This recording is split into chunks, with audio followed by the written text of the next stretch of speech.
Dédicace de l'Épouvante. L'Épouvante de Maurice Level. À ma sœur Madeleine Level.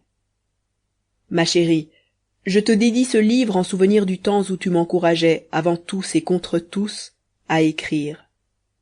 M'acquittant ainsi de cette vieille dette de reconnaissance, je suis sûre d'être approuvée par papa et d'obéir à la pensée de celle qui, jusqu'à la fin, nous voulut, toi, Marie et moi, unis par une tendresse fraternelle impérissable. Maurice Level. Fin de la dédicace, enregistrée par Ezois, en Belgique, en août 2010.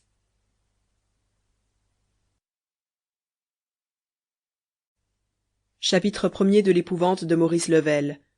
La grande idée d'Onésime Coche.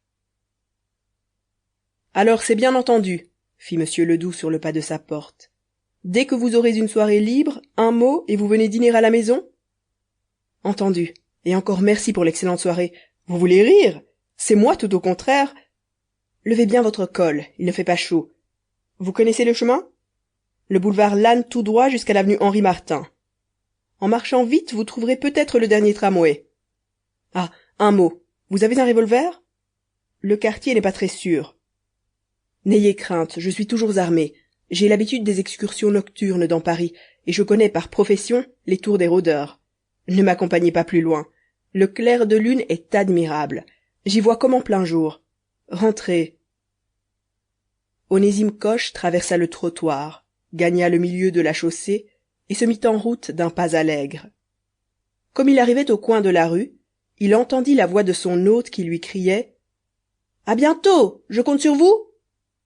Il se retourna et répondit « C'est promis !» Monsieur Ledoux, sur la première marche du perron, lui faisait au revoir de la main.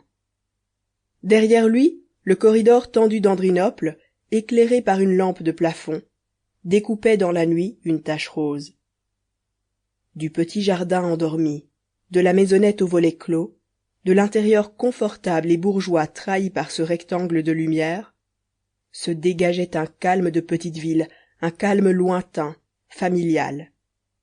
Et Onésime Coche, en qui 10 années d'existence à Paris n'avaient pu effacer complètement les impressions des jours passés au fond d'une province, le souvenir des longues soirées d'hiver, des rues silencieuses où l'on entend par les soirs de printemps, lorsque le bois travaille, craquer les auvents des maisons et les poutres des toits, demeura un instant immobile devant cette porte qui se refermait. Sans savoir pourquoi, il évoqua ces vieux, depuis longtemps assoupis à cette heure, la bonne... Sample complete. Ready to continue?